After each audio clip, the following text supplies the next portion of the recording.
Hey guys, what's going on? Welcome to another video. Hope you guys are doing well today. And this is one of the videos I've been looking forward to recording the most. Shadow has gone through a world of changes in the last week or so, figuring out the new meta, just sitting in the Discord and listening to people with much higher IQs than mine figure this spec out has been awesome. Um, but yeah, I mean, the spec feels really fun to play currently, and just in general as a long-time Shadow enjoyer. And realistically, this may be one of the best states we've seen Shadow be in a long, long time. Especially at the start of the expansion, before we're getting like insane gear levels of crit and haste and things to fully sustain our rotation. Now, in terms of fun, I've got to say it'll be biased. I love dot specs. I love Shadow Priest. I mean, the first time I saw a troll Shadow Priest, I believe it was in BFA, just unleash Void Eruption, maintaining dots on like 15 targets, sending armies and armies of ghosts out. It just looks amazing. Aesthetically, it looks incredible. And you can see it on the screen currently, and this footage was recorded before the buffs, but this was with zero gear, and I'm just sending armies of these ghosts out, dots everywhere, lots of damage numbers ticking. It just feels good. But Shadow still, to me, has one of the highest like uptime, highest octane plays. When you press that Void Eruption button, you want every global to be perfect. At the start of a pull, if you play it super well, it's not one of those buttons where classes where you can just press one button and top DPS. It's not, and I don't want to call a class out, but let's say Rep Pally, right? You press your Swifty macro, you press your Divine Storm, you're probably going to do a lot of damage. You don't get to do that on Priest. It just doesn't exist. Mindflay has a cost, a currency cost, a resource cost. Sorry, you can't just throw things out there. Even if you hit a Shadow Crush onto a boss or onto a pack of mobs, you're not instantly going to do top damage.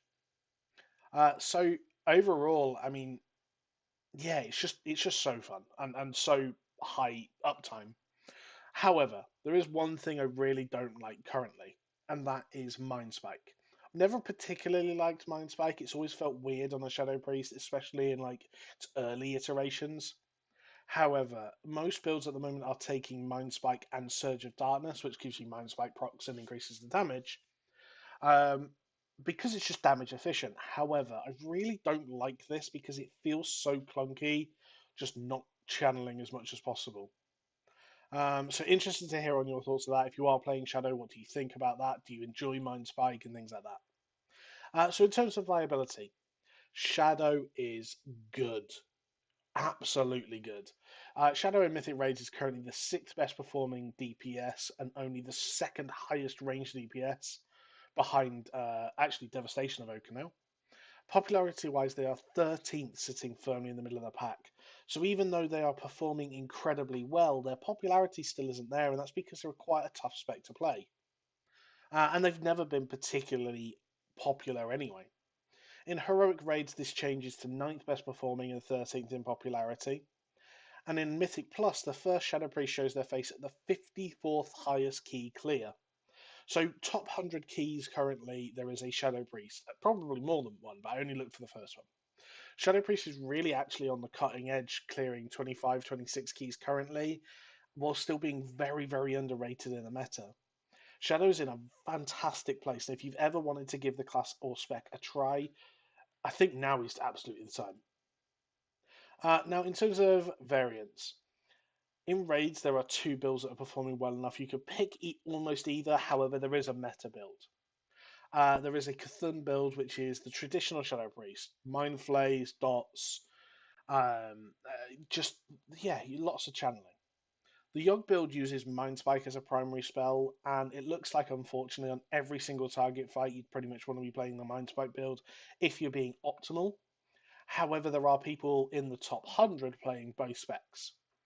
Um, and every AoE cleave fight, you're pretty much going to be using a variation of the Mythic Plus build using the Idol of the Zoth talent, which is very dot heavy, which is just awesome. Lots of multi dotting, which is exactly what we want as a Shadow Priest. In Mythic Plus, due to Raider IO having a couple of issues at the moment, I actually can't see the talent builds of the highest players. However, there are two choices again, from what I understand. One being a Cthulhu Yogg build, focusing heavily on single target, and kind of using Mind Flayer as primary, Mind Spikes as procs. And there's a Yogg N'Zoth build focusing heavily on psychic link damage, lots of AoE cleave, and just heavy dot damage. I believe at the moment you're going to want to play the Cthulhu Yogg build in almost every high key, just because it has the best balance of AoE and single target. Now, so overall, I'm going to give this an 8 out of 10. It would be higher if you got rid of Mind Spike. I really just don't like the talent. I don't see a purpose for it. Viability, I'm going to give them a 9 out of 10. I can't rate them 10 just because they're not the meta in any place, but they're so top end in every environment that they're just below that meta line. And variants, I'm going to say this is actually the closest Blizzard's got that I know of at the moment to having multiple working kind of spec choices within the talent tree. So I'm going to give them an 8 out of 10. Hope you guys have enjoyed. Shadow Priest is absolutely king for me at the moment. Really enjoying it and put a lot of time into it this week. So maybe even some Shadow Priest gameplay coming out soon. So guys, thanks for watching and catch you later. Goodbye.